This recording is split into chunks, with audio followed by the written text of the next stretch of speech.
यवतमाल जिले में लाड़की बहन योजना को लेकर बड़ा घटनाक्रम सामने आया है। पात्रता जांच का काम आंगनवाड़ी सेविकाओं को सौंपे जाने के विरोध में आंगनवाड़ी कर्मचारी कृति समिति ने काली पट्टी बांधकर बहिष्कार आंदोलन शुरू कर दिया है। सेविकाओं का कहना है कि छोटे बच्चों की देखभाल और शिक्षा की जिम्मेदारियों के बीच 58,000 लाभार्थियों की पात्रता जाँच करना व्यवहारिक नहीं है।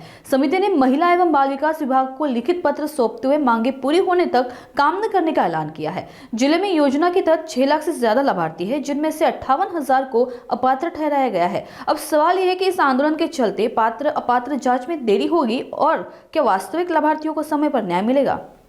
अंगणवाडी सेविका आणि मदतनीस आणि यामध्ये आम्ही आमच्या समस्या अशा आहे की आम्हाला आमचं योजनाबाह्य म्हणजे कोणतेही काम असो। आता काही ग्रामीण भागामध्ये आज जे सर्वे करायला सांगितलं आहे, त्यांनी घरकुलाचा सर्वे करायला सांगितलं आहे। कोणी काही असं जर आम्हाला योजनाबाह्य कोणतेच काम नको, फक्त आमच्या अंगणवाडीचेच कामाला एवढे लाभार्थ्यांना आहे का KYC करावं लागते मुलांची दर महिन्याला, ते सुद्धा KYC होत नाही। पुन्हा दुसरं काम आपल्याला मातृत्व योजना आमच्यावर लादलेली आहे, जे काम येईल ते फक्त अंगणवाडी ICDS मध्येच हे काम येत आहे। म्हणून याकरता कृती समितीने अदितीताई तटकरे यांना सुद्धा निवेदन दिलेलं आहे, मुंबईला निवेदन दिलेलं आहे, दिल्लीला निवेदन दिलेलं आहे। प्रत्येक वेळ वारंवार कृती समिती मोर्चा काढत आहे, धरणा धरत आहे, पण याच्यावर कोणताही आमचा काही प्रश्न सुटलेला नाही।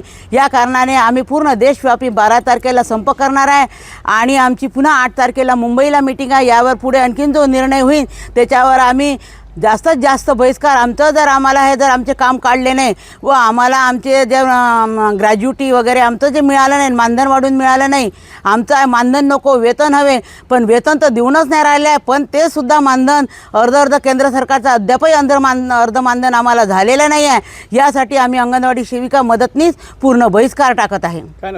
माझं नाव अनिता प्रभाकर कुलकर्णी। एकात्मिक बाल विकास प्रकल्प हे पूर्व शिक्षण आणि जे लाभार्थी असतात जे 3 ते 6 आणि 0 ते 6 याकरिता केंद्र शासनाने चालू केलेली ही स्कीम आहे।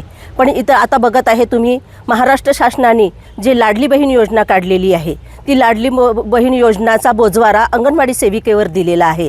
त्यामुळे अंगणवाडी सेविका पारता त्या कामाच्या बोजाखाली दबलेली आहे। एकीकडे शासन लाडली बहीण योजना महिलांना देताना एक अंगणवाडी सेविकांना पण देखील त्यांनी त्याच प्रमाणे मान सन्मान दिला पाहिजे। मान सन्मान देताना त्यांनी काम करताना कोणताही मोबदला देत नाही। असो मोबदला देताना लाभार्थ्यांना ज्या पद्धतीने त्यांनी हे चालू केलेलं आहे, त्यांची KYC होत नाही आहे, त्या KYC मध्ये खूप त्रुट्या आहेत। ते त्रुट्या पूर्तता करण्याकरिता अंगणवाडी सेविकेचे नाव घेतले जात आहे। त्या अंगणवाडी सेविकेने एक तर अंगणवाडी सांभाळावे की THR वाटप करावी की ते पूर्वशालेय शिक्षण शिकवावे हा विचार पडलेला आहे। एकीकडे हा अंगणवाडी सेविकेकडे सर्वेक्षण आलेला आहे की तुम्ही KYC करता महिलांचे नावं घ्या, आणि रात्री बेरात्री अनेक अंगणवाडी सेविका आहे यवतमाळ जिल्ह्यातल्या, त्यांना फोन येतात की आमची KYC का बरं होत नाही आहे, याचा जबाब तुम्हीच द्या, कारण तुम्हाला शासनाने यासाठी नियुक्त केलेले आहे। या कामाकरता आम्ही शासनाचा निषेध करतो आणि अंगणवाडी सेविकेकडून हे काम काढण्यात यावे या ठिकाणी आम्ही मागणी करत आहोत। या काय नाव तुमचं? मी पल्लवी विठ्ठलराव रामटेके, यवतमाळ शहरी